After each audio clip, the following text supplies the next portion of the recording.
Yeah,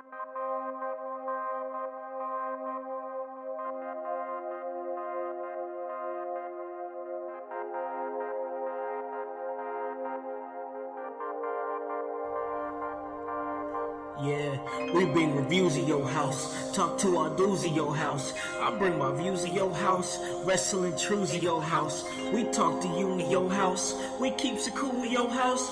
We keeps it cool in your house. I'm spitting truths in your house. Yeah. Mark's hating on his fast. Becky Nish on the man. Play with two like a lice. Household a dangerous alliance. I am an army like Cody. And I'm overcoming like Kobe. No, they cannot hold me. Come listen, I'm hosting, critique, and I'm boasting. This wrestling I'm knowing.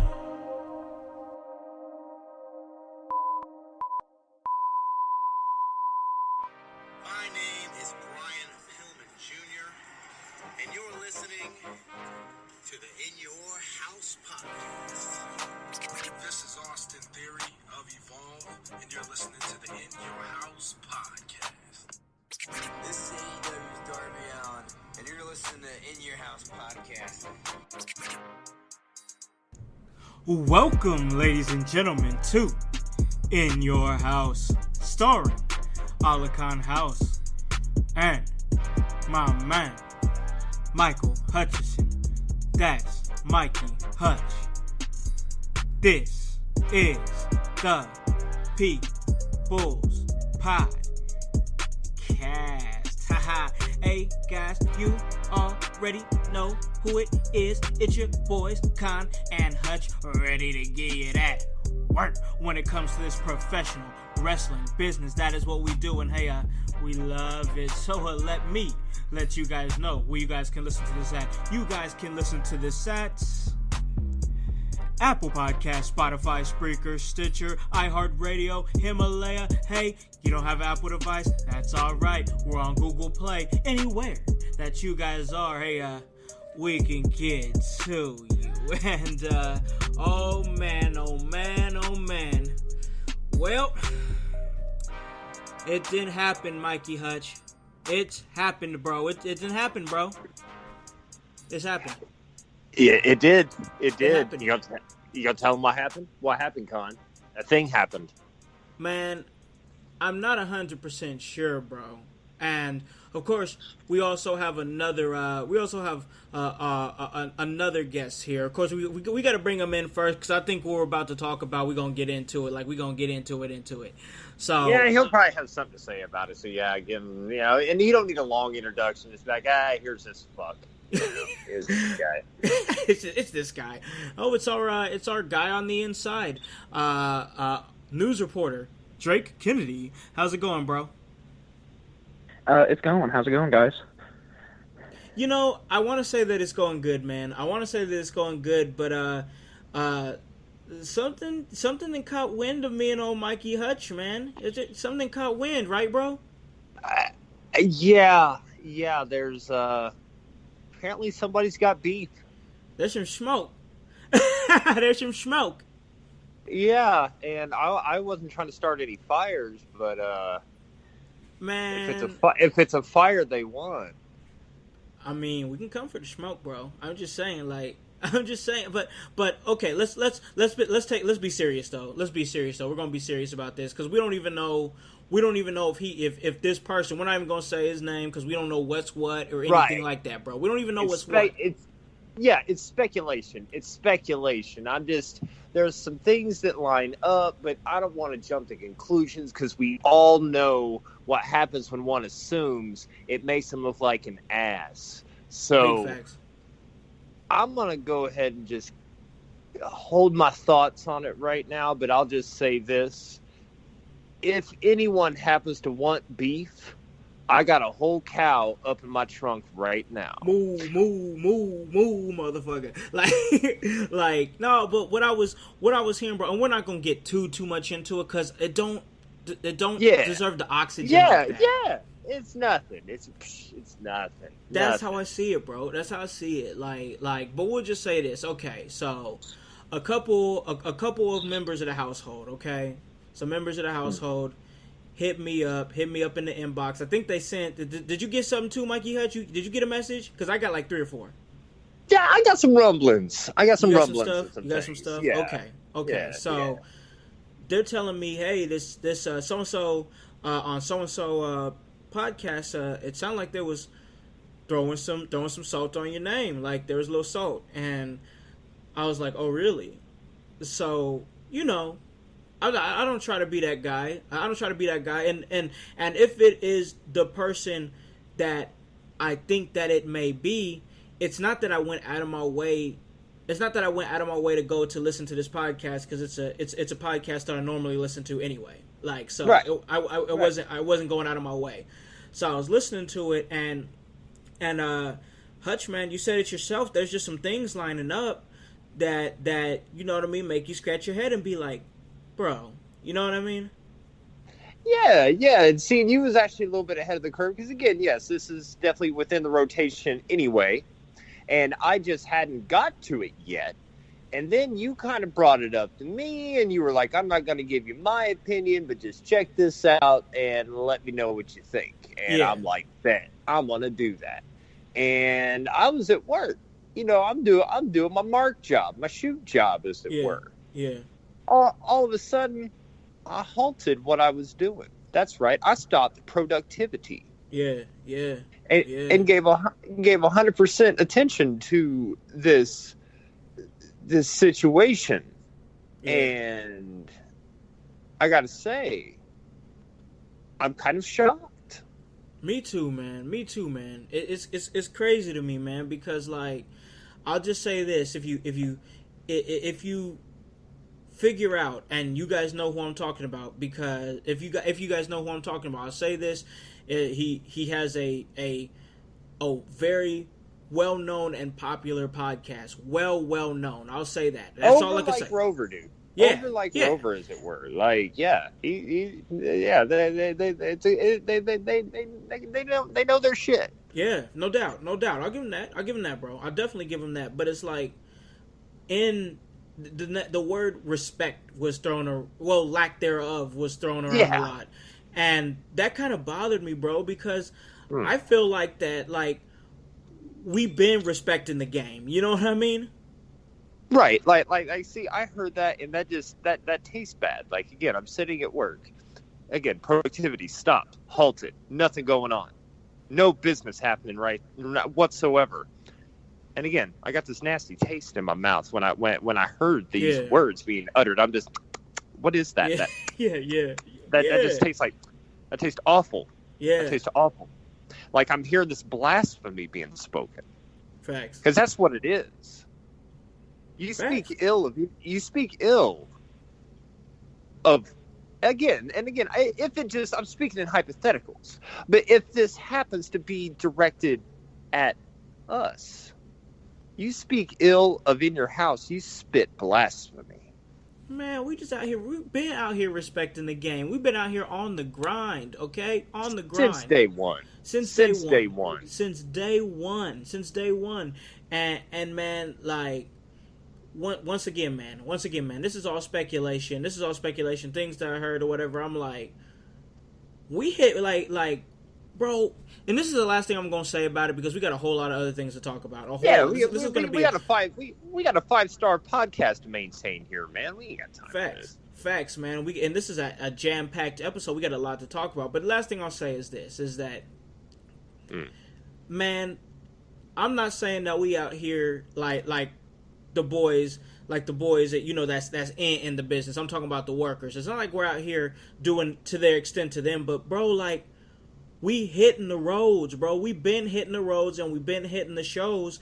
And if this person is really directing it towards us, I'm gonna say it like this. And I said what I said.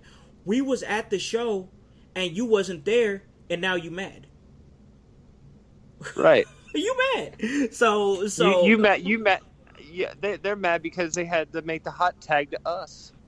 Right, and we came through, and I think it's just a case of people seeing the cream rise to the top, but it's whatever, bro. You know what I mean? It's whatever, bro. It is what it is. We gonna keep it pushing, keep it moving, keep doing what we doing, putting on a 5-star podcast in 14 different countries across these great United States and locally right here in Indiana. And man, now that we've got that out of the way, because I hate to even talk like that, like hopefully this will just be something that gets settled and whatever it gets thrown to the back burner, whatever. But we got a whole lot of other stuff that we got to talk about, bro. A whole lot of other stuff. I mean, just this is a jam-packed episode once again. I know I said it earlier, but trust me, it really is. And we have a couple of subjects here that we really want to talk to you about. One of them being man, wrestling video games, and I wanted to bring this up. Me and Hutch and Drake over here, we talked about this a little bit, and Hutch, I was telling you that I have been recently getting into Fire Pro Wrestling, Fire Pro World as it were, the Fire promoter, and I've just been kind of gushing about that to you, bro. Yeah, you've been talking about that quite a bit, and I know I discussed like having you catch me up on it. Yeah. I was somewhat familiar with the Fire Pro series on, I believe, PlayStation 1. Yeah. And I dug it. I really didn't do the simulation part of it like you were, or like you have been doing. And I'm not even sure if those versions of the game had that option. I think they had some variation of it, but from what I hear, this current one is really good in that aspect. Oh, yes, very deep. That's what she said. Yeah, but yeah, like Fire Pro's dope, and I want to check out this. I do want to check out the new one. I haven't pulled the trigger on buying it because, again, you guys have heard me. If you guys have been listening recently, Mario Maker 2 has been encompassing a lot of my time, and it still is. Yeah. Between that and Persona 5, if you guys aren't hip to that game as well, that game is awesome. Persona 5 is amazing. Yeah, I love it. It's the goods. So, yeah. But yeah, I do want to check out the Fire Pro. Absolutely, man. I think it's a good game. And let me ask you this, Drake. Do you have any sort of familiarity with the Fire Pro series? I do not. I never heard about that series until I've been seeing your posts to the Facebook from the PlayStation Network over it, and we discussed it. But no, I've never heard of it until you told me. Okay. Yeah, it's a great game. If you like the backstage portion with like the promotion and like to promote, like I'm really getting into the Fire Promoter just because it's a simulation. I like simulation games, and it's the wrestling business, so it's kind of a layup for me. That's easy. So what was the last wrestling game that you really played? Oh, I'm pretty sure. I mean, I bought a WWE 2K18 when it came out. Okay. So I bought the deluxe edition. Oh, okay, the deluxe edition. Did you have fun with that game, or did you get bored with it pretty quick? Great question. It was fun for probably the first 2 months, and it kind of died off. Yeah, these new games, I'm telling you, the new games these days don't have a whole lot of replayability, and that's why I wanted to have this conversation with you guys. I brought it up to Hutch, and he thought it was a great idea. So I'm gonna first pose this question to Hutch, to you, bro. We talked about what do you want to see in a wrestling video game in 2019 and 2020? What wrestling game is going to make you play it for more than 2 months? What wrestling video game is going to make you play it so much that it's like it has enough replay value to get you to maybe the next game, the next year, whenever they release again? What do you want in a wrestling video game today that will keep you invested, bro? Just give me a few things. Addictive gameplay. That's basically what it boils down to, and I'm gonna do my best to try to give some more specifics on that. Just a good mechanics, a good system. Like, I know we're gonna I do believe we're kind of planning on name dropping some good wrestling games that already exist. Oh yeah, for sure. Well. Yep, that's coming. But again, I gotta use one as a point of reference, I think, here. And it's one of the greatest, if not. If you want me to name drop this, it's okay. I don't want to step on anything. I know we're not doing a list, No, go ahead, bro. But No Mercy on Nintendo 64. Yes. That Fantastic game. I mean, was a benchmark, man. I mean, as far as the extra modes that it had and the size of the roster that it had. I mean, there's people making mods for it now that has like the current roster and like the NXT people and shit on it. And like, yeah, playing it like on like PC and stuff. Really? And yeah, and then plus like it had the creator wrestler on it was incredible. Like that game was awesome. It just everything clicked in it. Yeah. And they really haven't been able to replicate that much. They really have not too much. I gotta give a fair shake to the Smackdown series, like Bring the Pain and you know what I mean. That series, you know, I thought that was a pretty good series. It was, and I believe there was one. I'm not sure if it was Here Comes the Pain or not. I'm hearing rumblings that there may be like a remaster of that possibly happening. I've heard small rumblings. Yep, I have heard that. I don't know, purely speculation at this point, but there was one, again, I'm not sure if it was that one, where they had like stories like of it, like depending on like the wrestler that you chose, and it actually had like spoken dialogue from them and shit. Oh yeah. And I really remember digging that. I thought that was really fun to play through, like, because again, I think it boils down to like a good game that's going to have longevity, a good single player mode. Because again, I'm a sucker for a good single player game that I can sit and play by myself. Yeah, for sure. Wrap a good story around it. Whatever you want to have it like, where you create your own wrestler and then they just kind of move up through the ranks and you have a story written out for it. I believe they've done it before, but you can do it again. Right. And then you need to have, again, a good mechanics in the gameplay itself to make it addicting and fun to play. Yeah. Some sort of, and also you got to have some kind of chance in it as well. Sort of, I don't want to say a paper, rock, scissors-esque type thing, but something that kind of leaves it up to chance, but also, their skill as well. Yeah, for sure. Again, I'm not a game designer. I can't break all that stuff down. I'd have to sit and think about what kind of specific modes and how they could implement it. Yeah. But again, like addictive gameplay, competitive gameplay, and then that's going to spawn off to competitive online play, which is going to make it where you're going to come back to that game after 2 months, after you beat the story mode within the first month. Yeah. And odds are you beat the story mode, you really can't do a whole much more with it unless you have DLC later. Yeah. And you could do something with DLC. You could actually do like some sort of like specials and shit where like you could like write storylines specifically for the game. Oh. And then like charge, I don't know, $5 to download it. That wouldn't be bad. I'd pay for that. And it gives you like, say, a new wrestler or some shit that has like a new storyline. I don't know. It's a way for them to. Some may call that a cheap cash grab, but hell, that's more than what EA's doing for anybody. So, yeah, I name dropped y'all. EA sucks. We don't want your sponsorship money. Kiss my ass. I don't want it. I'm cool. I'm straight. I'm good. So, moving on to Drake Kennedy.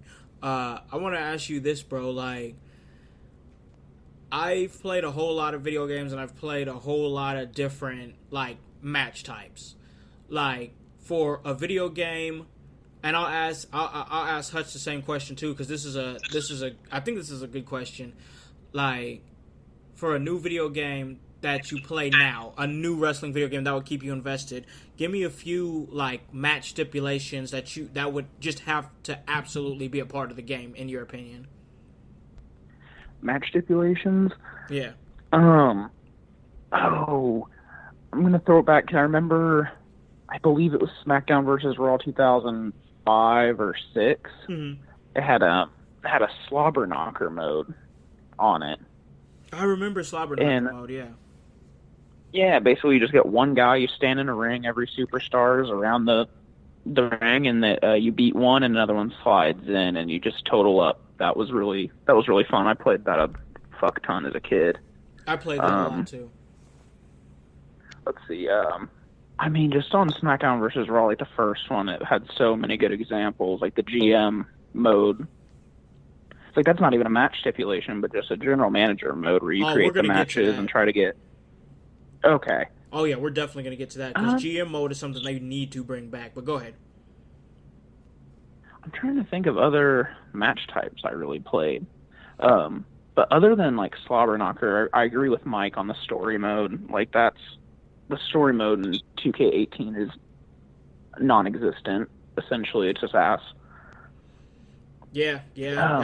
It was pretty bad as I remember. It wasn't. It just. But WWE's 2K series has been not that good to me either. So. I agree. But Michael, let me ask you this: what's a few match stipulations that you would like to see in the game? They really have covered pretty much all of them that I can personally think of. I guess. I mean, it could be something that you've obviously seen before. Like, I feel like they should definitely have ladder match. Definitely ladder match. It would be tough to do, but a War Games match could be fun. I was going to throw that out there too, but that would be I'd like to see how they make that work, but I think I'd have fun with that. Yeah, I think that would be fun, but I think it'd be tough with the camera. Yeah, it'd be weird to kind of I don't know. I mean, they somehow made the Hell in a Cell matches work, so maybe they could make it work. I don't know. Maybe it'd have to be like a more aerial. I don't know how you do it. Like you kind of raise it up to where the camera is more at an aerial. You know what I mean? So where it can fit all into the screen. So I'm not sure how you do it in a video game, but that's a very good thought, though. Yeah. I think War Games would be cool. Bring back Inferno matches. Ooh, those were fun. Just for the novelty of it. Yeah. I mean, why not? Yeah, I agree with that.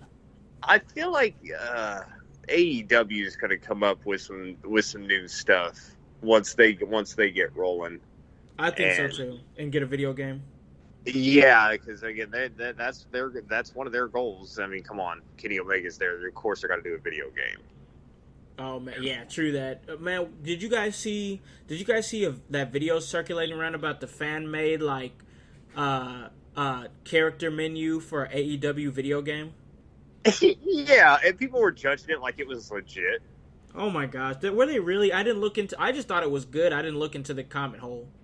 Oh, man, I always got to tumble down that a little bit. And they were like, yeah, look, they don't have. I don't even remember who they said. They don't have this guy. They don't have that guy. Oh, this game's gonna suck. Look at the graphics. Look at the graphics. Look at the graphics. Look at the graphics. The graphics look like shit. Look at that. Look at John. That don't look like John Moxley at all. Look at the graphics. That's a throwback. Oh man, but I definitely would like to see like ladder matches. I like to kind of see them do a cage match in a different way. I feel like Fire Pro, the way they do their cage matches, I think that's pretty fun. I like it. Let's see what else. I like TLC matches. I'd like to see TLC matches done well. I like to also see. Oh, you know what? 3 Stages of Hell. There you go. Oh, yeah, that'd be cool. I'd be cool with that. And it's actually topical because if you think about it, if you've been paying attention, Johnny Gargano and Adam Cole, they're going to have a 3 Stages of Hell match at NXT Toronto. Are they now? Yep, they're having a 3 Stages of Hell match. 3 matches.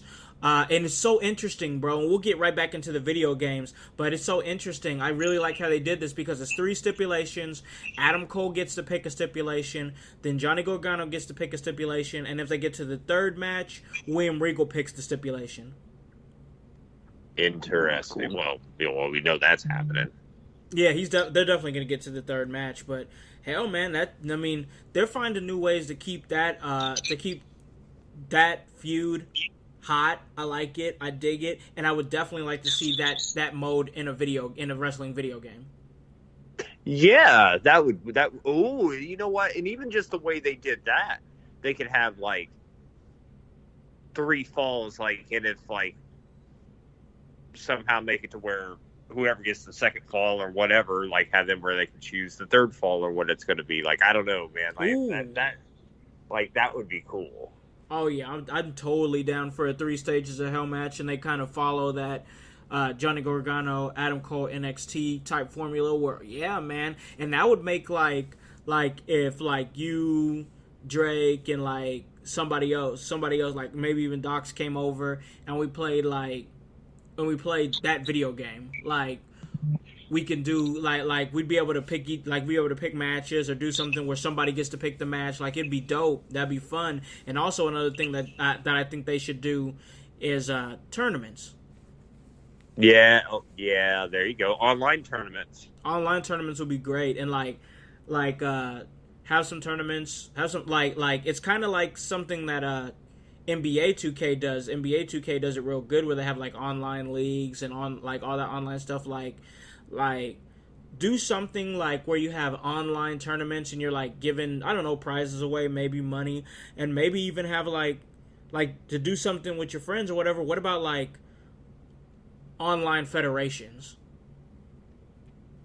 That could, yeah, that'd be awesome. Oh, what was you saying something about that, Drake? Did you like that? Yeah, it's cool. That'd be a cool idea.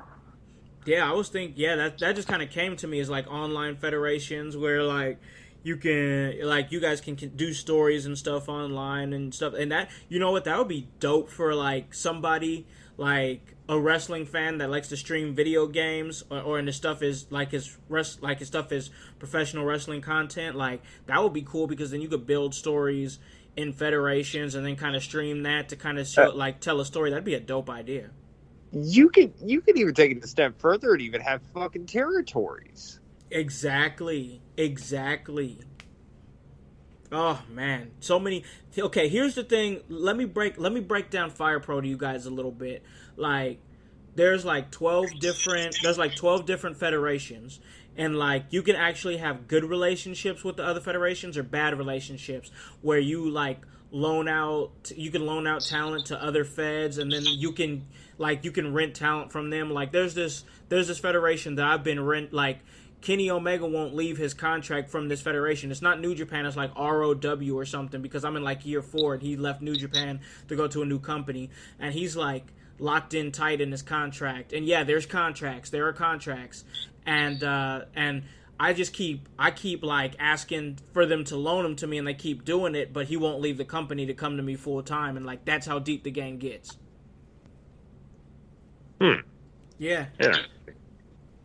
Interesting. See, that's a lot of sim stuff, man. Yeah, it is. And see, and that is great, but it doesn't have, as awesome as it is, it doesn't have wide like mainstream appeal. No, I know that. And that is what a new wrestling game needs to have as well. But again, that mode, that would be a mode. Yeah. Exactly, like had something for everybody. For sure. If you like that simulation stuff, like give that to them. Like they are like WWE already took GM mode from us, and that was for me GM mode was fun because like you could ramp up feuds and set up your title feuds and then tell stories, and GM mode was just really good. I had a lot of fun and spent a lot of hours doing that, not just with the talent that was already on the game, but creative wrestlers too. I had when I was young, I used my imagination and created a whole bunch of wrestlers, and I created my own fed, you know what I mean? So let's see, I have a question though. Sure. Like when the matches are going down, right? Yeah. When the matches are going down, like, are you just watching them happen? That's an excellent question. I'm glad that you asked that. It just depends on who I'm feeling at the time. Like I won't do the entire match card.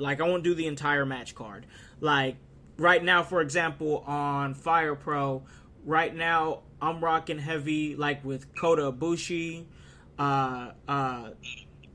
Okada, and some other wrestlers that are absolutely nobody. They're just created on the game, and I've kind of just been working with them and kind of grinding them and getting their attributes up so they could be like make it to the main event and stuff like that, because that's another aspect I like, is there's an RPG aspect to it where you grind with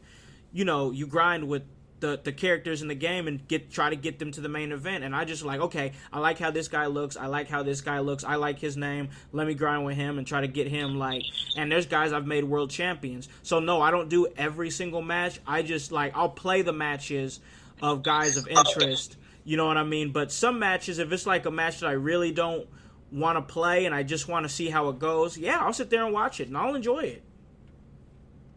All right. See, again, like I love the idea of like leveling up and like grinding and all that, but it's like, I guess, and I'd have to play it for myself, because as with everything, it's all subjective. Yeah, it's just it is, it boils down to is the grind fun, and that's why I want to check that game out, because I feel like I could like it. I think that you would. I think it would be something. I think it'd be something up your alley if you sat down and gave it a chance. And I know you play a lot of other stuff too. So it's kind of hard to tell another gamer to be like, oh, go play this game right when they're right in the middle of enjoying a game. Like, I can't expect you to just be like, let me stop everything and play Fire Pro when I'm really enjoying Mario Maker. Like, that's just, once you're in that zone, you'll get to it when you get to it. But I feel like when you do get to it, you'll probably like it. Right, exactly. And, I got ADD when it comes to video games anyway, lately. I'm not sure what that is, but these two, Mario Maker and Persona have me hooked right now. But, yeah, man, like I said, I definitely plan on checking out the Fire Pro. Oh, it's a good game. So, Drake, let me ask you this, because we've seen all kinds of different graphics over the years. Fire Pro is really an 8-bit game, which I have absolutely no problem with, but I like the 8-bit graphics. But let me ask you this. What graphics do you want to see, or what graphics will you accept in a new wrestling video game? And we're not talking WWE. We're talking about a good and deep wrestling video game. Where are you at with the graphics? Where, like, if it's good and the like the way that you play the game, as far as the match flow and everything is good, what's your thoughts on the graphics? What will you accept? For me, because I think that answer would be different for a ton of people, but I think it has to be a balance between graphics and playability. Like I wouldn't expect, like, what's a good example?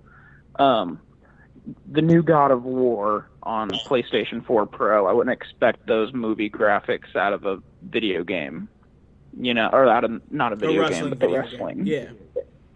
I could accept anything that looks like what even WWE 2K18 looks like, because when their characters hit, they really hit, they look good. But there are some that look like absolute dog shit. Like, Paige looks like a fucking bird in that game. It's horrible. Oh, man, yeah, yeah. But, really, I just think it'd be a balance. Like, I'd expect decent graphics. I don't want, WrestleMania 2000 on the N64 with, like, a picture of the real wrestler, like, taped over the character in the video game, what those look like. But, acceptable 2019 graphics with good controls. It shouldn't be as hard as what they make it out to be. I agree with that. Same question for Michael. What are you thinking, man, in your graphics? What do you want? What will you accept? As far as graphics go, one of the things that I dig about the Fire Pro, not to try to go back specifically to that, is the sprite-based graphics, like the old school stuff. Because, again, as neat and awesome as the realistic graphics go, you sacrifice the collision detection, and that makes the grappling, which, again, you got a lot of that going on because it's a wrestling game. Sometimes that can look really rough. And then, as Drake said, sometimes the characters don't look as they should. Sometimes they resemble birds. so,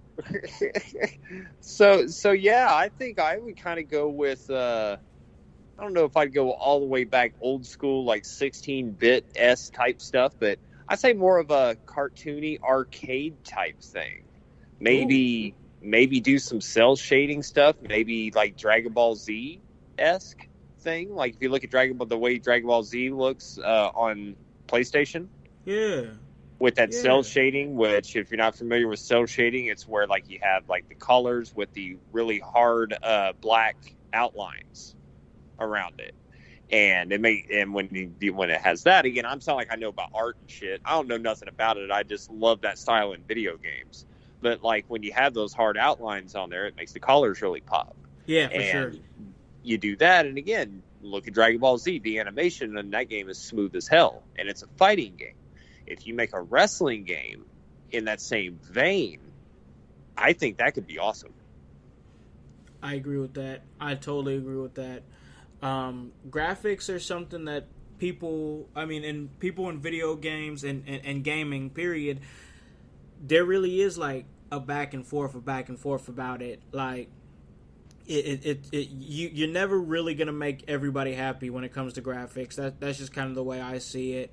But it is what it is. Like I said, I'm having fun with Fire Pro, and it's just the flow of the game is so good, and I really enjoy it. It just reminds me of playing like WWF WrestleMania or something like that. You know, one of those games back in the day, one of those Sega games or something like that. It's like that, but it's just like dumb deep, so much fun. Really, really enjoy it.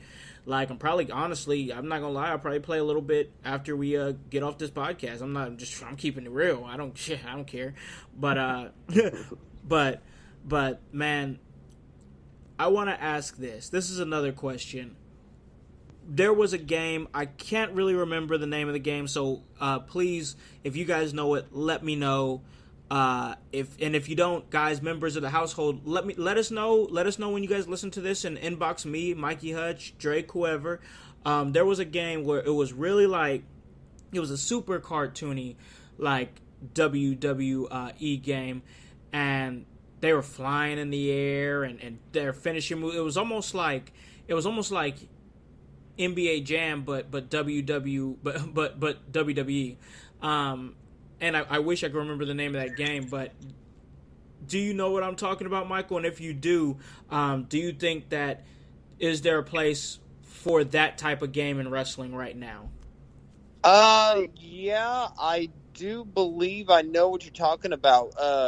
To kind of specify, when the game that you're talking about, like when you hit the characters and stuff, did they drop like random stuff? I think so, but I don't really remember. I just know it was super arcadey and cartoony.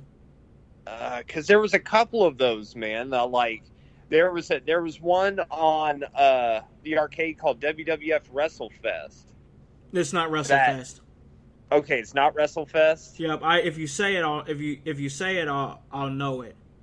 There was another one that was also released on home consoles. It was WWF WrestleMania, the arcade game. And that had like Shawn Michaels, Bam Bam Bigelow, Undertaker, and stuff like that. I remember Undertaker had a move where like he'd hit his opponent with like an actual tombstone. And like I said, I believe when you punch like your opponent and everything, like they dropped stuff. And like you couldn't pick it up or anything. It was just like some random animation that they had.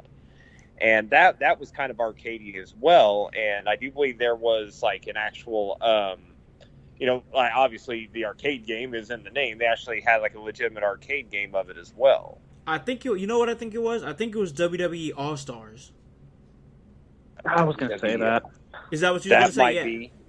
That might be. I think it was All Stars. What was you saying, Drake? You know what? I think you're right. I was waiting for Mike to finish, but I was going to say Wrestling All-Stars or WrestleMania All-Stars. Yeah, I think it was WWE All-Stars, and then they had another game that a lot of people didn't play because it was like turn-based kind of, and that was Legends of WrestleMania. Oh, I did not like that one. Yeah, a lot of people didn't like Legends of WrestleMania. That did not get over well at all. No, I was not a fan. Yeah, I think I played it. I think the reason I play is the same reason I played the TNA game, because it had easy achievements. Yeah, and I think I maybe played it for that too, because I was actually going for achievements at the time. Yeah. I know I played the ECW game for that reason. And if anything, that game was so bad, I'm surprised it didn't take achievement points away from you. Damn. Okay. So since we're on this subject now, I'm actually gonna start it with Drake. Worst wrestling video game you've ever played. Worst one. Worst one. The most trash wrestling game you've ever played. Oh shit. I'd have to say either that WrestleMania All Stars or that TNA game. That TNA game was not fun. That TNA game was awful, bro. I remember cringing my way through that game because I wanted those achievement points so bad. I'm glad I was never an achievement hunter. Thank God. I was. I gotta say that I was. So, Hutch, worst wrestling video game you've ever played. There was a game on the PlayStation 1, I want to say it was, and it was called WWF Raw. Oh, yes. And I remember this game being advertised, and it was, again, something that video game companies have been notorious for years, and damn it, I'll admit it, they got me. They was like, look at the graphics, look how awesome the character models look. They didn't really show much about the gameplay. And then I played the game. And they got me on that bitch. Like, I got that thing the day it dropped, and I don't remember what PlayStation games cost. I want to say they're usually, because it's been pretty consistent. It was about $50-$60. That hurt. Yeah, that had to hurt. Bad. Yeah, that definitely had to hurt. So I guess you can say I'm biased against that one, and you'd be like, "Oh, you bought, it's your own damn fault, you mark." You say, "Yeah, you're right, it was," but that didn't change the fact that game was absolute dog shit. Man. So, yeah, that one ranks up there pretty damn high. I'd say that one. Yeah, for me, man, there's a few different games that come to mind. Definitely now that it's been brought to light, Legends of WrestleMania was straight ass, bro. That game was straight doo-doo water. Like, the shit was turn-based. Like, you didn't even have full control. Like, what the fuck? I feel like I was playing a mobile app on consoles. That's how bad it was. It's almost like, because Vince McMahon don't have any idea what a video game is. Yeah, he don't. Oh my God, that's what this is. They just had Vince McMahon. They asked Vince McMahon, "What's a video game?" Vince spat out that nonsense, and they made it, and that's what it is. They turned it into that game. That game was awful, bro. That Vince's game was really bad. Vince's vision of a video game. Ugh. Yeah, definitely don't let him have any more ideas, because it was all about timing is what it was, and pressing buttons at the right time. And like, it was like a really bad, like, it was almost like it was trying to be a professional wrestling turn-based role-playing game, and it was just so poorly done and so bad, and I did not have fun with that at all. But man, I gotta give the title to the TNA game, man, because that game, the moveset was limited, the story was terrible, there was no creator wrestler, so you couldn't even have any fun with it. It was like it was like you were it was just so bad. Like, it was just the same moves over and over again, and then the graphics weren't even that good. That game was just terrible, man. Like, don't even, like, if you're gonna put a game out like that, just don't even do it. Like, don't even waste the money. Facts. Facts. It's rough, man, because there's at least somebody that worked really hard on that game, and it may not show because the quality control they apparently have for that company was bullshit. Yeah. But I don't even know who made that. I don't even know who the developer was on that game. But oh hell, man, I can't really remember. I can't remember either who was. It was such a bad game. It was such a bad game. I think it was Midway. It was Midway. Yeah, they were the publisher, but I'm not sure if they developed it too.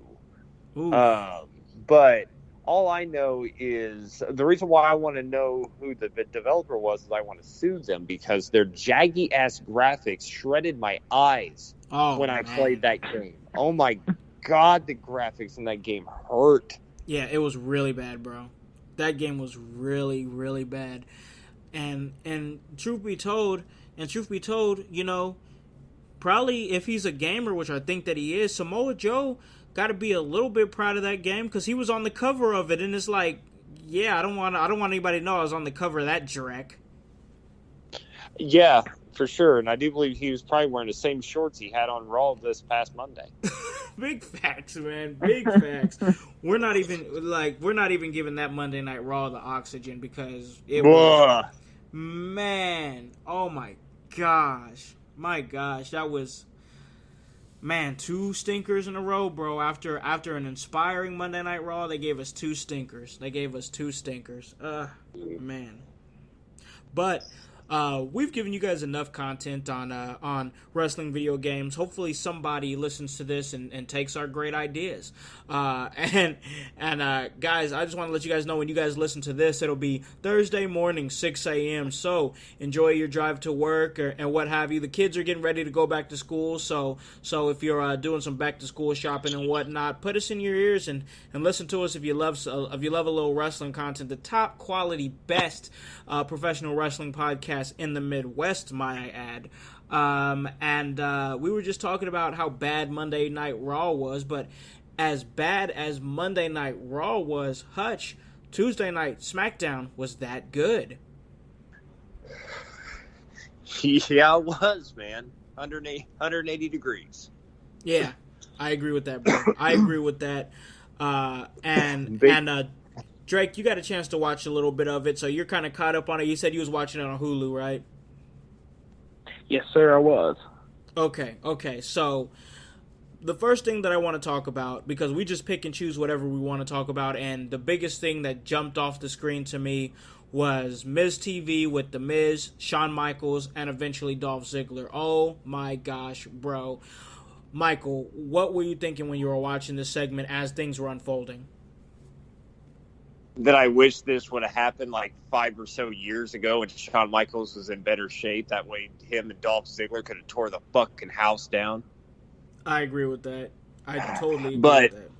But that hypothetical scenario being said, I really like this. It made me pay attention. There was a lot of dialogue said, and I think it was kind of an ongoing trend on this episode. There was things that were actually said tonight that have always been out there but never really addressed by WWE. And the comparison of Dolph Ziggler to Shawn Michaels was there. And I'm sure it probably has happened before. Again, some shithead chains out there no, that happened on Raw back on June 19th of 1999. You know what I mean? There's somebody out there. Yeah, of course. There's always that guy. It might have happened. I don't know, but I don't recall it. But again, it was right there, smack right in the face. And I dug it. And hell, I would still be okay with a match between Dolph Ziggler and Shawn Michaels if that's where they eventually end up going.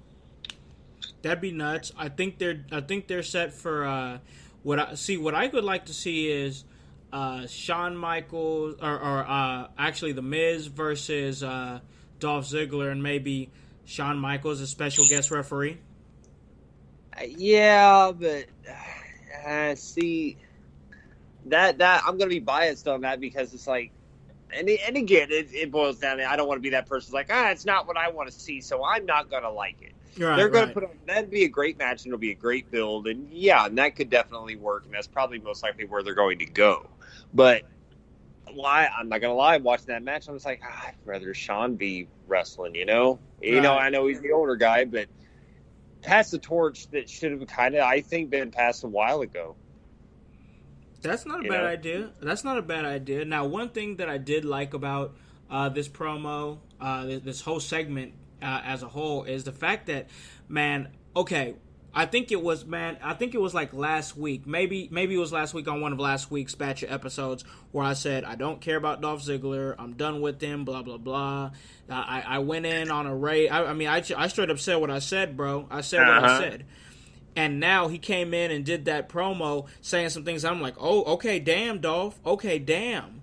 Like, made me care about a Miz Ziggler match just that much. And the things that he said in here was the fact that Ziggler was saying that what everybody was thinking, the fact that Shawn Michaels last year in Saudi Arabia was absolutely embarrassing. Yeah. And I like that, and that seems to be that Eric Bischoff touch. Oh, yeah.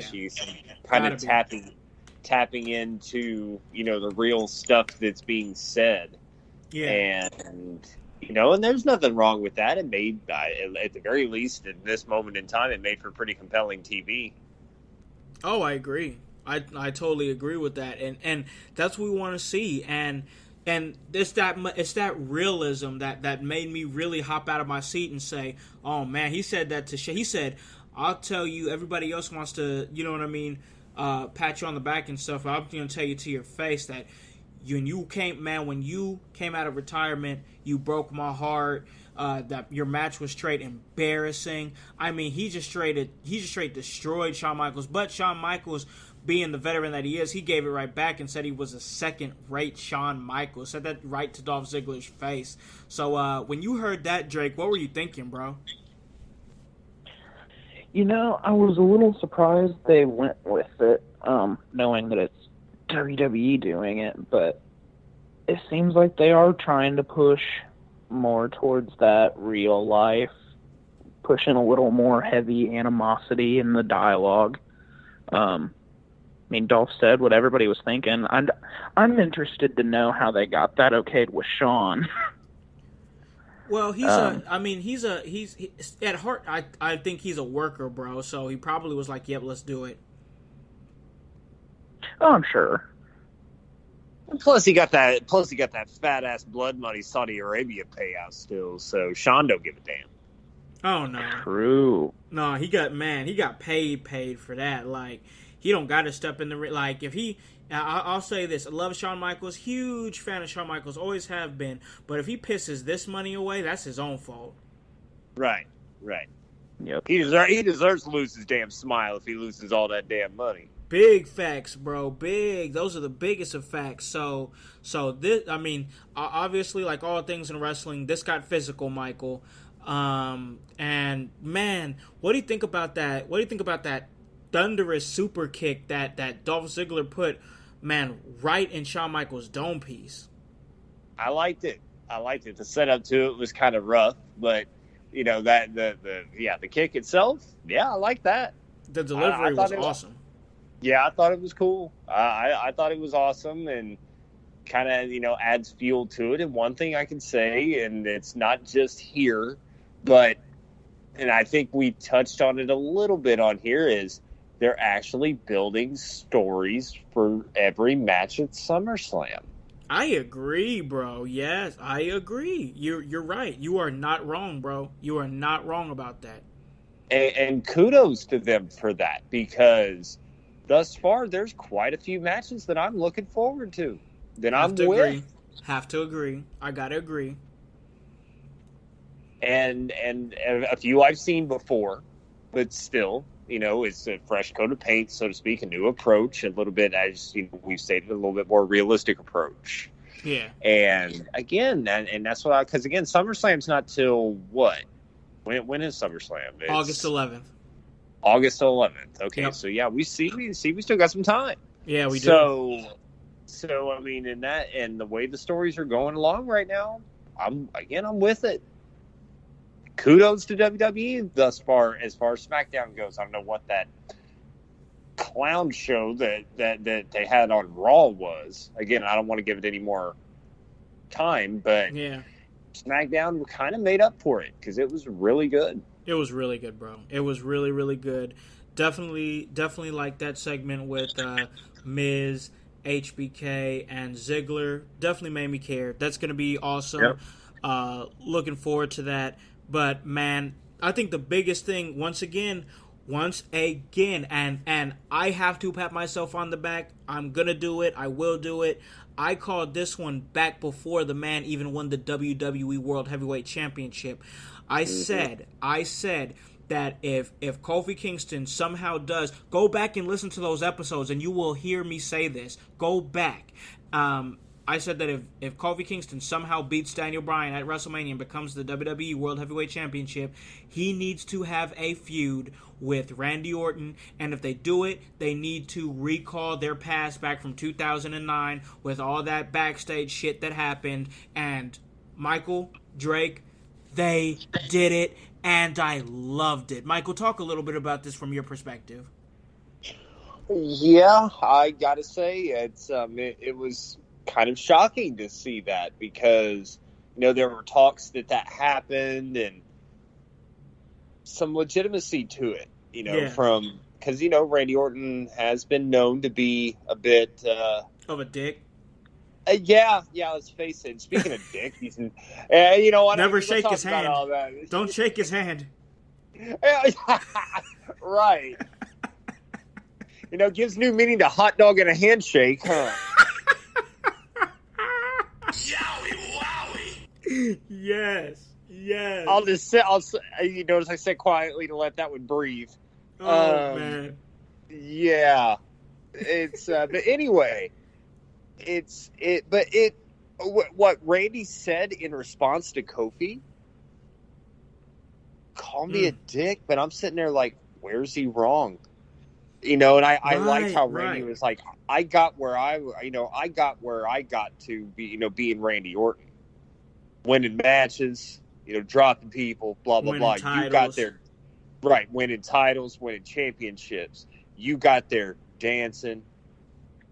He called out his Jamaican accent. He sure did. He said he was dancing, throwing pancakes, and I love that the crowd was all like, "Ooh," the crowd responded legitimately because the crowd kind of was like, "Oh shit, they're going there," and yeah. So, and I like Kofi's response, in Kofi's dialogue as well and what he said. And again, Kofi's been great as a champion. I'm not hating on him at all. No. And I think Kofi's going to win. I don't want to give it away because I'm sure we might do a prediction thing. I don't want to book us for it because, it's hard to say. We might do that at some point. But the way it's set up right now, I can't see Randy Orton taking it. But I don't care. I think it's going to be a fun ride to get there if this is the direction they're going with these two. I agree. And yes, I'll say it, Con. You were right. Blah, blah, blah. You were Thank right. you, sir. Thank you, sir. Of course, I love to hear that. I know. And I got to also say this, too, in all seriousness. Randy Orton, he used to be one of those guys that monopolized TV time. And quietly, people aren't even talking about it. He hasn't been on TV that much often. But when he's there, he's effective. And also, I think people aren't giving him the credit that he deserves as a promo because his promo back and forth recently have been fire. Remember that one with AJ Styles that had everybody talking for a while? Oh, yeah, for sure, man. For sure. And Randy Orton, I think they've learned with Randy Orton that less is more. Yeah, I agree. Him. Yep. And because, Randy Orton, as you said, monopolized TV, and that's because they had him come out multiple times, and his ring entrance takes 10 fucking minutes. Thanks. He's the only one that takes longer than The Undertaker. True. To get there. Your entrance takes forever if The Undertaker passes you. Man, back. Randy Orton's posing, and then you got Undertaker just walking by ominously, giving him his ink eye. So, yeah, but they learned, and like you said, Randy Orton is a damn good promo. but less is more with him. Agreed. I agree. And it helps if he believes it, because it seemed like he believed every single word. He being Randy Orton believed every single word that he said last night. I agree. Yep, you're right about that. And man, it ended up with Kofi Kingston in a match with Samoa Joe that ended up ending in a DQ after Randy Orton interfered and Kofi took out Orton with the Trouble in Paradise, and Kofi Kingston was standing tall at the end of the segment. I gotta say, I do not hate this Kofi Kingston title reign. It's been a fun title reign, and I'll say this as well, even if it, for whatever reason, it does end at SummerSlam, man, it's a lot longer than what I thought he was going to have. I mean, I think a lot of people would have been cool with them just, like, dropping the title after, like, 2 months or something and just saying, hey, he finally won the title. But now there's expectations on this title reign, and that's where I'm going to throw it to Drake here. What have you thought, even up until now in the situation with Randy Orton, what have you thought about Kofi Kingston's title reign since WrestleMania? I've really enjoyed his title reign. I've enjoyed the whole, everybody kind of has been using it, that has a belt, that they're a fighting champion to compare to Lesnar. Right. So, man, he really does it. I feel like he really goes out and tries to step up every time he's in the ring with anybody. It doesn't matter who. Every week it's something interesting. He's just really, really pushing it. He's really proven that he deserves to hold that belt for as long as he has and to continue holding it. I agree. He's really coming into his own. Early on in his title reign, he was kind of getting criticized for lack of passion in his promos, and I think that he's heated that up. I think he's gotten better at promos. I think that he had to grow into the championship. Like now, like I do see him more as a legitimate like champion, and I think the title looks good on him. I do. Michael, where are you at on the growth of Kofi Kingston as a top guy? Of course, he had to grow into it, but what do you think about his growth coming into being a top guy? Well, I'll be honest. I'm torn. The Kofi has fought like a top guy. But a top guy the top guy doesn't come out throwing fucking pancakes to people. And it's hard for me to take. I know it's all fun, and Kofi's about fun, and he's jovial and all that, and that's cool. But it's hard to take that serious. That being said, the fact that they've given Kofi this title run has been nothing short of surprising and fantastic. Because, they, like you said, they could have took the title off of Kofi after 2 months, 3 months. They made him a transitional champion. But they didn't. Not only did they keep the title on Kofi, they made Kofi a fighting champion. Right, yep. And that's awesome. And I lost count how many times he's beaten Joe, but just add to the list everybody else is beating Joe. Poor Joe. Sure, man, for real. If I was him, I'd be like, man, let me go to AEW for real. For real. He sounds so believable. He's like, I'm gonna kill you. I'll choke you out in front of your family. I'll kick your kid while I'm choking you out, you son of a bitch. Oh no, bam! Then he loses. Like every time. Yep. It's just awful. But yeah, Kofi's it's been a fun. He's had a great run, and I'm curious as to how long it's going to last and who's going to end up taking the title off of him. I agree with that. It's going to be interesting to see who takes the title off of him. Maybe it'll be at August 11th. Maybe it will be August 11th at SummerSlam. We don't know. We'll just have to wait and see. And I know I'll be watching SummerSlam because so far so good right now, bro. So far so good. Yeah. I'm enjoying what they're setting up for it. And another thing that I'm enjoying that they're setting up for, man, is Ember Moon's going to finally get an opportunity, Hutch. She's going to finally get an opportunity. And I think this is great for her because they need to start. She's good enough in all aspects that she can be pushed as a top girl, a top talent, whatever you want to call it. And I think I'm excited for the Ember Moon and Bayley match. And I think that I think that first off, I think Ember Moon cemented herself last night as somebody that you got to take seriously because, yeah, she did beat Charlotte Flair on a distraction from Bayley, but she also ended up standing tall in the middle of the ring after hitting both Bayley and Charlotte with the Eclipse. And what were you thinking about her standing tall after that segment, bro? Yeah, Ember definitely looked great in that segment, and seems like the machine is getting behind her, so to speak. Yeah. And so they should, because Ember's great, and she would be a believable champion. I think. Yep.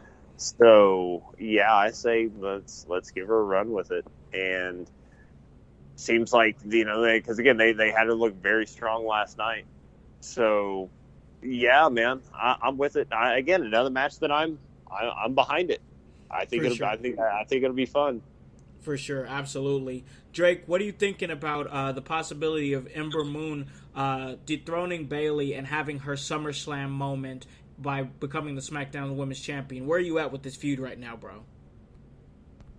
I'm down to see that. I feel like I'm one of the few people who, whenever Bayley's music hits, my mouth gets the most sour taste. I love watching her wrestle. Like, she's such a talented worker, but I just can't stand her. But I don't know. Ember, that segment was really good. I loved like the little double swerve with Bayley coming down. You think they're together? She goes out. She gets both of them. That was a great way to feature her. That was really creative. So I'm really down with seeing what this match at SummerSlam holds and the 2 weeks we have going to it. For sure, man. Still plenty of time, and they've set fire to a couple of different feuds. I know Mikey Hutch already said it, but I got to say it. We call it as we see it, and hats off to you, WWE, for building these matches the way they need to be built with so much more time left. Good job. I got to give it to you. But we got to move on, and this is definitely something I want Hutch to take the reins on because he's got a lot of invested interest in it. We're starting to see Bray Wyatt and his cast of characters, including The Fiend, start a feud here. We're seeing how he's transitioning this gimmick into a feud, and we saw some of that last night, and I, for one, thoroughly enjoyed it. Michael, where are you at with the start of the build to Finn Balor and The Fiend Bray Wyatt? I like it. I like it a lot. It's interesting how they kind of weaved it into a promo against the talent. And the first thing that I'm going to be curious about is what music is Bray Wyatt going to come out to at SummerSlam? God, yes. So excited for that. If it's not Slipknot, I'm throwing something. You think it should be Slipknot? I'm going to grab a trash can from somewhere and I'm going to throw it through a window. Because, again, I don't know. It's just because the only reason I say that is because I do believe Bray Wyatt tweeted that out. Did that he wanted Unsainted to be his theme. Ooh. And did he really? I do believe so. And I have zero debates on that. Ooh, I just had a thought. Can I interrupt you for a quick second just to see your thoughts on this? Well, you're the captain on this magic carpet ride, so I assume so. Yes, go ahead. What I would like to see, and what would you guys think about this? About like the Firefly Funhouse theme plays, like we're really glad that you're our friend, and then it just kind of like everything in the arena, all the lights shut off, like you get some like static on the Titantron or whatever, and then like all the lights go off and stuff like that, and then all of a sudden it goes like yowie wowie, and then that theme starts playing, and that's how he comes out. Like, I think that'd be dope. Yeah, I'm with it. I'm with it. But yeah, I as far as what they did on SmackDown, I love the promo. Bray Wyatt's just so good. He's damn good. Bray Wyatt could go to Hollywood. Like Bray Wyatt could. Can you imagine him being a villain in like a movie? Yes, I could. I mean, I know I believe the whole Bray Wyatt character, at least the previous incarnation, was ripped off. Not ripped off. I shouldn't say it like that. Was borrowed a lot from, I believe, there was a movie called Cape Fear. I do believe it was. Yeah. And Waylon Mercy was also another inspiration for his character too, who was a wrestler like back in the 80s. Which it's interesting, you know, the name Mercy the Buzzard as well. So it was kind of an inspiration from that, is, you know, Waylon Mercy. But anyway, that's relevant. Back to the SmackDown thing. I know I keep getting distracted here, but back to what they did on SmackDown. The way that Bray Wyatt did this promo was great, and the way he built to the whole Fiend thing was great.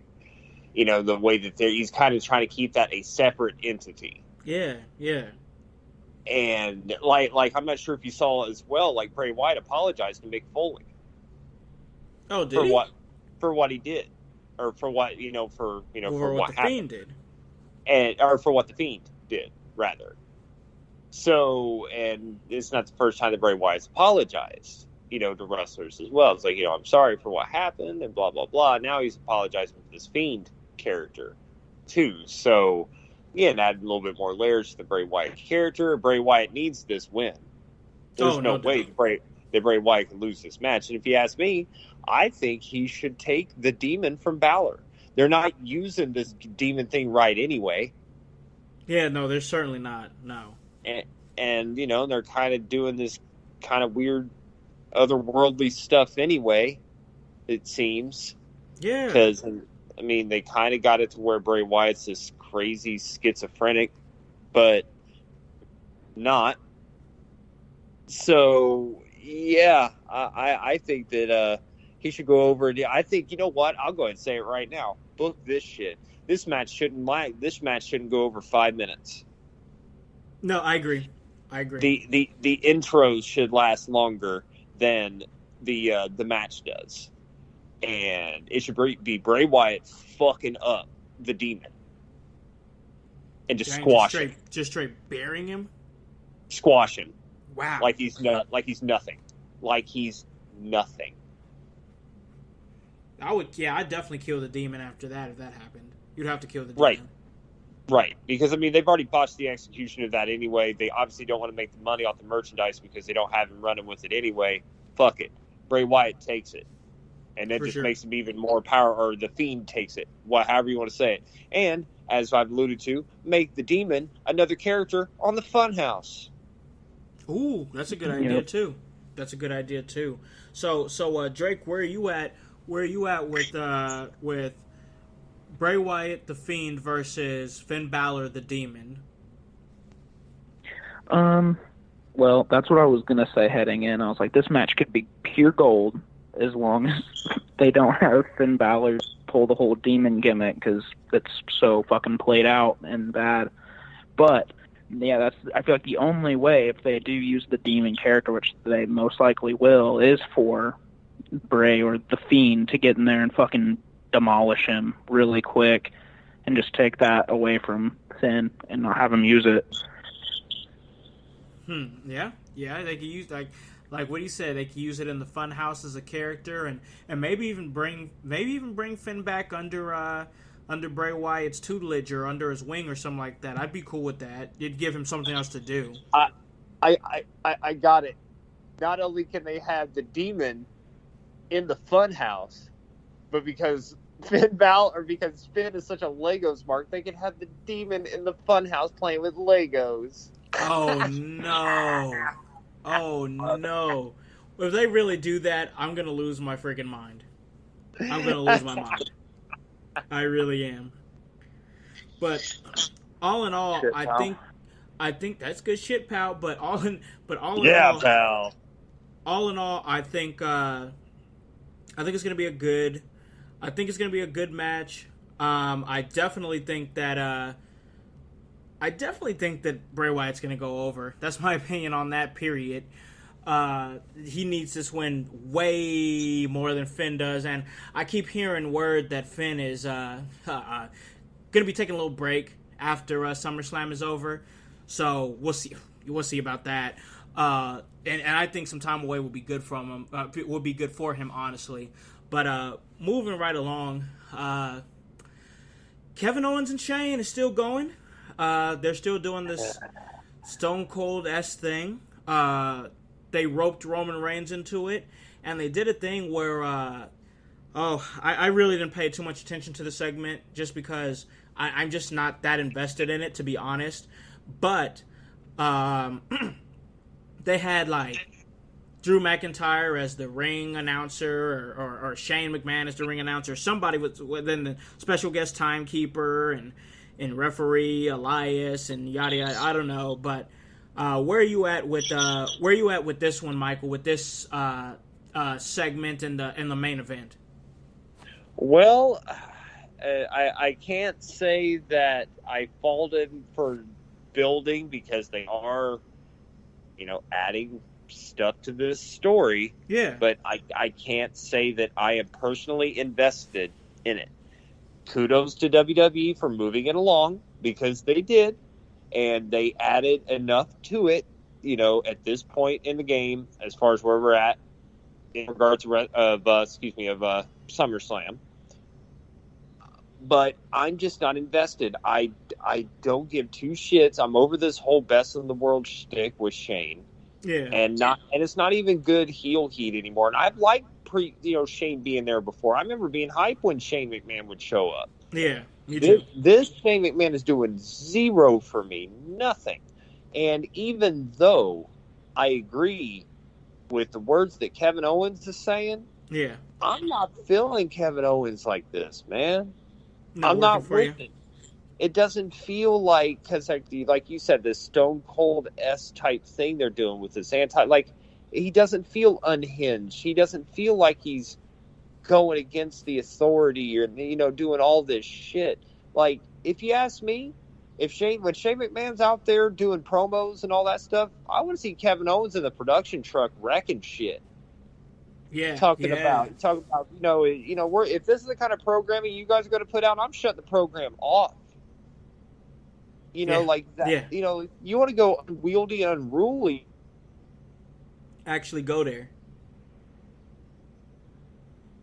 Is that what you're meaning? Yeah, that it's one thing I do want to talk about as well. I'm not even sure if you plan on bringing this up, but it's a thing they were doing with Mustafa Ali. Oh yes. I'm not sure if you guys have seen that. They've been doing like these little videos of him, and I've mentioned that WWE needs to take it out of the arena, and they've been doing that with Mustafa Ali. Like, they've done like little videos of him in the streets, and like they filmed one this week where like he was sitting on like just some steps somewhere, and I liked what he said. And you know what? I think they just might make him WWE champion one day. I think so too. His promos are killing it. His promos are killing it. They feel real, and again, that's what works, and it's a unique approach, and it's like I wonder what the machine see. Not that I'm saying that Mustafa Ali doesn't have this, but it's like he's not the type of guy that they normally look at and be like, okay, this guy's got it. Let's put everything behind him. Yeah. And if so, kudos to them as well. I mean, get a different approach. I like it. It makes for a great underdog story. Oh yeah, for sure. See, to me, Ali is like spicy Seth Rollins.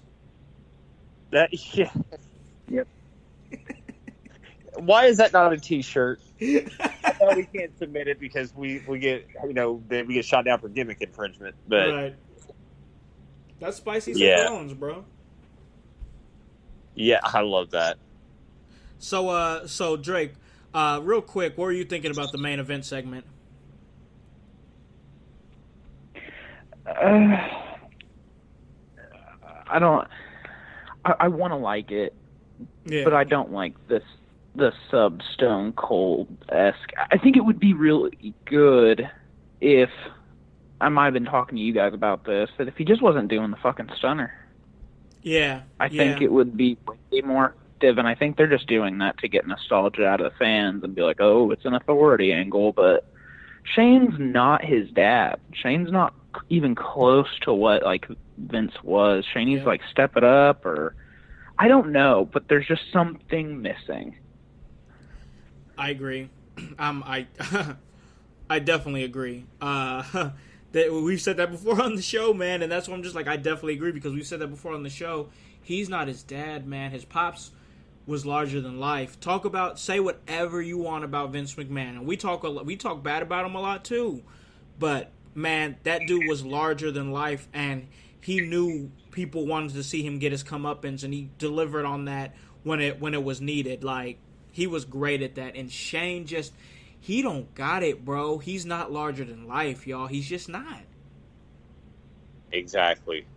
Like Vince was always so animated, and like you said, he was larger than life. He was almost a cartoon character. Yeah, for sure. So yeah. It like you said with Shane, it's just not the same. I don't feel that vibe at all. It's almost like he's taking himself too seriously. You know what I mean? Yeah, exactly. Because Vince did not take himself too seriously at all. He came out here strutting, you know, doing what he wanted to do, said things how he wanted to say it. He got his comeuppance. I mean, there was a segment where dude like pissed in his pants, like he did that, like. Vince McMahon, once again, say whatever you want about Vince McMahon, but he did, especially in that era, he did whatever it took to entertain us. You know what I mean? Yep, for sure. And again, he didn't. He was okay with making himself look bad, like you just said. He did not mind it, and it's all about the payoff. Yeah. It's all about the payoff, and I don't care about the payoff against Shane because I'm not invested, and the payoff just never really happens with Shane, and maybe it will with this shit at Mania or at SummerSlam. I don't know. I don't really at this point right now. I don't care. Yeah. They're gonna have they still have time to get me there, but this one I'm not invested. I agree. This is when I'm going to check out whatever snacks I have going on. Exactly. Yep. I gotta agree with you there. Gotta agree with you there, bro. All in all, I thought it was a really good SmackDown. I thought SmackDown was really good. Really thoroughly enjoyed it. But there's actually two other things I want to talk about before we call this a really great episode. We won't dig too deep into them, but they both deserve some oxygen. And the first thing is this. So we're gonna go with a little bad news, then we're gonna go with a little good news because we want to end the show on a high note. You know what I mean, fellas? For sure. Yeah. So we're gonna start with the bad news here, and man, the hits just keep coming for Ring of Honor because it looks like Ring of Honor and NWA, the National Wrestling Alliance, are no longer in a working relationship. They ended their partnership. NWA splits from ROH, and they're said to be looking to launch a weekly television show.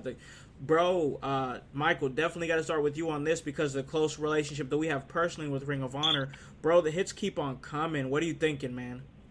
Well, I was hoping that, because again, Ring of Honor has gotten through these transitional phases before. Yeah. But, oof. It's bad when the wrestling landscape, as we know it, we got a date now as to when that's really going to get into full swing. Yeah, the landscape of wrestling is changing. Yep, and I don't know if there's room for a Ring of Honor, quite frankly, and I feel bad. I feel for those guys, and I hope they can, and I'm sure, they're talented. They'll land on their feet somewhere. Agree. Some probably in AEW, maybe MLW. It's hard to say. I don't know, but yeah, it's looking pretty bad. It is, man. It's really looking bad for Ring of Honor. I don't know the reason for the split. I didn't dig that deep into it. I just kind of saw it, and I'm like, man, it just keeps on, like, moving. Like, it keeps on moving the way it's moving for him. And like you said, like, for what's about to happen, and that's going to be the other thing that we talk about. That's the good news that we wanted to talk about, is this date for this promotion. But, man, for what wrestling is about to become, the things that are happening with Ring of Honor couldn't be coming at a more bad time, because, as you said, there might not be room for Ring of Honor in this new landscape of professional wrestling if they don't get it together. And honestly, if you want my honest opinion, I watched the Crockett Cup, and I couldn't get through the whole thing because I like, okay, I'm not going to say it was outright bad, but it wasn't good either. Like, the Crockett Cup that they did with Ring of Honor and NWA. Yeah. Man, it just, I found myself like, oh, it's Ring of Honor, it's NWA, I have to like this. But instead of forcing myself to like it, I realized, man, this isn't good. Like, I don't really know a lot of this talent, and the presentation wasn't that good, and the way it was produced wasn't that good. They tried to give it like an old school type feel, didn't work for me. Man, that's why I said I was gonna review Crockett Cup, but if I would have actually done it, it would have just been me ripping it. So I just didn't do it at all because I just didn't think it was that good. Drake, where are you at on the continuation of the plummeting that is Ring of Honor? It's just sad because I want to see every wrestling promotion that does good things succeed and do well, for management and the boys and girls in the back. But I don't know, it just sucks, especially with the climate we're in right now, where it's so much fun to be a wrestling fan, and more wrestling is better for being a wrestling fan. So I'm trying to stay with Mike that, hopefully they'll land on their feet somewhere and it'll all come out good, because we need more wrestling. I agree with that. Hopefully things get better for Ring of Honor. We got a lot of great memories at Ring of Honor, whether it be right here at home in Indiana or even at Ohio. We've been to a couple different shows, and it's always been fun, always been a blast, and I just hope the best for that promotion and things start to get better. Definitely would hate to see Ring of Honor go defunct. It's given us a whole lot of great talent and a whole lot of great stories, and it's just been a great promotion, period. So I'd hate to see it go defunct. Not even implying that that's what's happening, that they're probably nowhere near that, but man, it would stink to think of this bright future professional wrestling without Ring of Honor having some sort of hand in it. With that being said, we want to talk about some good news, some news that broke today. Once again, when you guys listen to this, it'll be Thursday morning, but it broke today, Wednesday. And that is the fact, Michael and Drake, that AEW, All Elite Wrestling, announces their first show, and it is going to be on Wednesday. So they are going Wednesday, and it's going to start on October 2nd. And Michael, man, they're doing this in Washington, D.C. What are you thinking when you hear this news, bro? I love it, and I wonder what Triple H's reaction is to his competing with NXT. I'm very curious about that. Very curious about that. Company. Giving a Pissant Company, giving them that work. Yeah, and they're starting off at a pretty big stadium too, pretty big arena. Yeah, they're doing well, man. They're doing well. So they're gonna be, they're actually gonna be in Washington D.C. That's a good spot for them to start at. Washington D.C. at the Capital One Arena. Yeah, for sure. And hell, man, that's gonna be a really stacked week for the In Your House squad. Hell, big facts. AEW starting on October 2nd. We got October 5th. Of course, heroes and legends. So yeah, it's gonna be as the kids say, lit, fam. Absolutely, man. Absolutely. So he said lit, fam. Why you shit like that? Shut up, Drake. Don't laugh at me. But Drake, you heard the news. I'm sure it popped up on your timeline, especially with me and Michael sharing it. What are you thinking, man? AEW Wednesday nights, Washington D.C., October 2nd. Where are you at with this news, bro?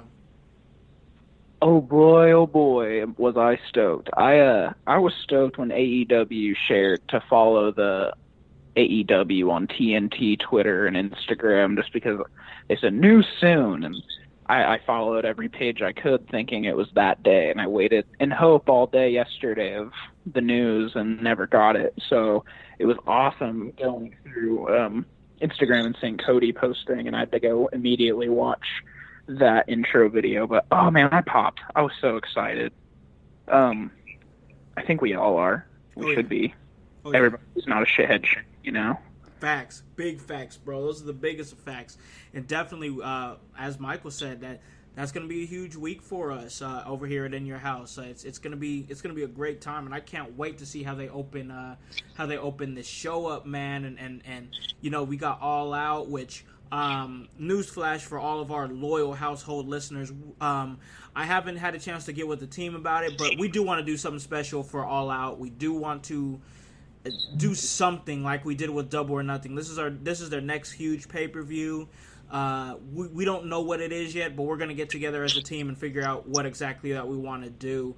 And then October is going to be coming, and they're going to be opening that show, and it's going to be crazy for what I assume is going to be called Wednesday Night Dynamite. And I'm ready for all that TNT. I'm ready for all that smoke, that explosion, and that fire come October. And as they are opening their show, this show has to close. So you already know what time it is. Michael, Drake. We're going to start with Drake here. Go ahead and plug away, my friend. Yeah, you can follow me on Twitter at fake_Drake_yo. I still have not changed it. I will get to that eventually. And make sure you go follow Mike on Twitter. Make sure he's active, and go buy a damn shirt. Yeah, buy a shirt, man. All right, www.prowrestlingtees.com/inyourhouse. And you already know what time it is, Michael. Go ahead and plug away, bro. Even though Drake makes a very valid point, don't tell me how to live my life. Talk about being active and shit. But anyway, he's right. I do need to be more active on Twitter. Anyway, speaking of said Twitter, it's kind of a horrible sell to get you to follow me, but yeah. You can follow me on the Twitter at Hutch IYH. Yep. And I'll, we can chop it up about video games and wrestling and random stuff and probably horrible puns and random hashtags, whatever it is the kids are tweeting about nowadays. But, yeah, this is another great episode. Enjoyed chopping it up with everybody, and regardless of what side you're on, whether you agree with me, disagree with me, whatever it is you watch, WWE, AEW, New Japan, Ring of Honor, we are one. Love chopping up with you guys. We'll catch you next time. Peace. Absolutely, absolutely. Once again, one of the great slogans of the show, and that's "We are one." And this was one great episode, but that's just what we do here at In Your House. We give you that work. So let me let you guys know where you guys can listen to this at. You guys can listen to this at Apple Podcasts, Spotify, Spreaker, Stitcher, iHeartRadio, Himalaya. Hey, you don't have an Apple device? That's alright. We're on Google Play. Anywhere that you guys are, we can get to you. Check us out. October 5th, Heroes and Legends 13, Fort Wayne, Indiana. We are the official podcast of the entire event, and if you can't make it, but we really, really hope that you make it, you can check it out on Fight TV with your boy Khan, on commentary with Jason St. Guys, what are you doing? Buy a frigging shirt. www.prowrestlingtees.com/inyourhouse. Guys, this week we will be starting on OWE Weekly. You can catch it on Nothing Else on .tv. If you are a UK listener, check it out on ITV. Guys, we tell you this all the time. Hop on this bandwagon. Get on. Or get gone. Because the household Willa, we going strong. You guys have a great day and a great rest of your week. Peace.